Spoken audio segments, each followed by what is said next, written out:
For decades, the United States and Venezuela were close partners, bound by oil and shared interests. Political shifts triggered years of mistrust, retaliation, and increasing stakes. What followed was a slow escalation of coups, sanctions, and quiet retaliation. Today, two neighboring nations sit locked in a high-stakes standoff, each telling a very different story. These are the facts. For most of the 20th century, the United States and Venezuela were partners. Venezuela supplied oil, the U.S. bought it, and the two countries shared political alignment. That relationship began to fracture when Hugo Chávez, a left-wing populist outsider, was elected president.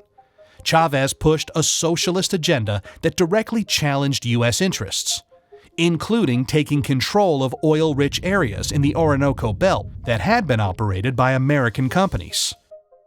When a brief coup temporarily removed him from power in 2002, Chávez returned within days, accusing the United States of backing the attempt. As tensions with Washington deepened, Hugo Chávez began to frame himself as a target. Over the years, he repeatedly claimed that the United States was behind plots to remove him or even kill him, including in 2006, when Chávez traveled to New York for the UN General Assembly. Yesterday, the devil came here. Right here. Right here. And it smells of sulfur still today. Standing at the podium, he famously called U.S. President George W. Bush the devil, and later suggested a plot against his life had been planned during the visit. Chávez died of cancer in 2013. Since then, some supporters have alleged U.S. involvement in his illness, though no evidence has ever verified those claims.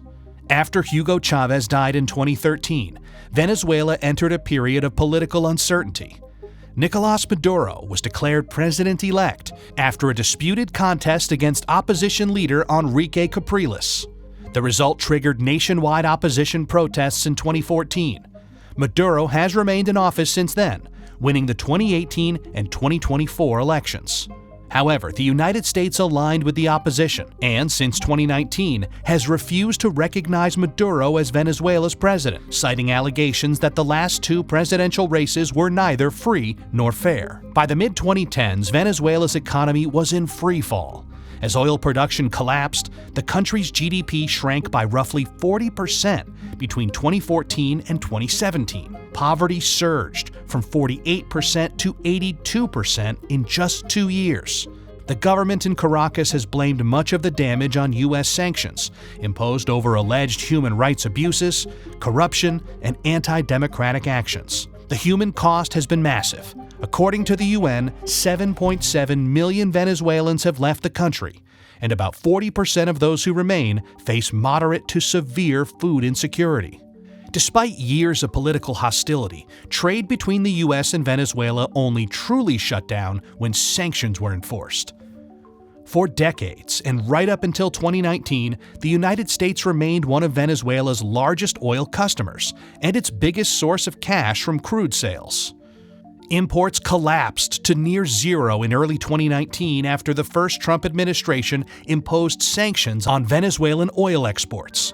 Under the Biden administration, limited licenses allowed imports to resume in early 2023. With sanctions later eased in a bid to encourage a free election in 2024, the U.S. was Venezuela's second largest oil export market in 2023, 2024, and the first months of 2025.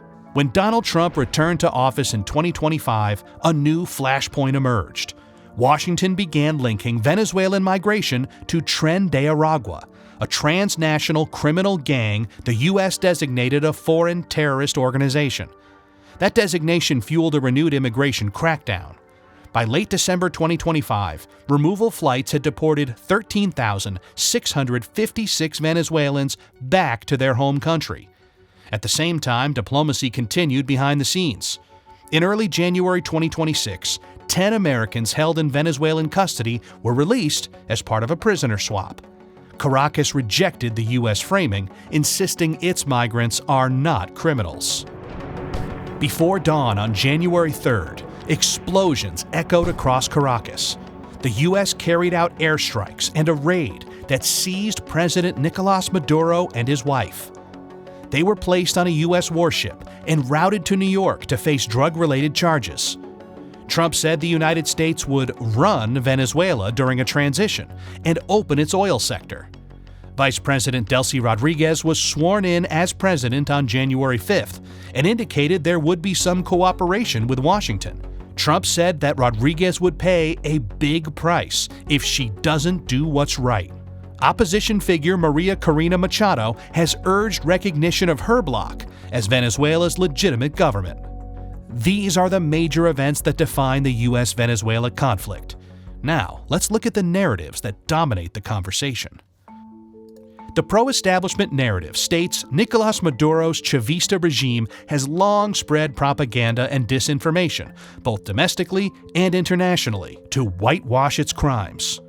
While this narrative has appealed to some anti-establishment voices on the left, even prominent left-leaning leaders have condemned Maduro as a tyrant rather than a legitimate head of state. Under his rule, Venezuela's living conditions have collapsed, human rights have been systematically violated, and democratic institutions dismantled. With Maduro gone, it's the moral duty of the U.S. and all freedom-loving nations to help the opposition restore order, uphold the rule of law, and defend human rights. The establishment critical narrative states, driven by its interest in controlling the Venezuelan people's vast oil wealth, the United States has long imposed sanctions and conducted a campaign of hybrid warfare against the Bolivarian Republic. These efforts aim to destabilize the country, incite social unrest, and overthrow the democratically elected government of Maduro. While the U.S. chose to bully its South American neighbor and illegally kidnap their president, the Venezuelan people, with the exception of a U.S.-backed reactionary minority, remain ready to defend their country and resist imperialist occupation. The cynical narrative states the U.S.-Venezuelan conflict is less about democracy and human rights than it is about power, oil, and influence in the Western Hemisphere. Washington supports regime change when it serves its interests and condemns authoritarianism selectively, while Caracas blames every domestic failure on foreign plots to distract from internal dysfunction. Both governments have long used the conflict to consolidate support at home, one invoking freedom, the other sovereignty, while ordinary Venezuelans suffer under sanctions, mismanagement, and political theatrics. At its core, this is not a moral battle, but a strategic stalemate dressed in ideological language.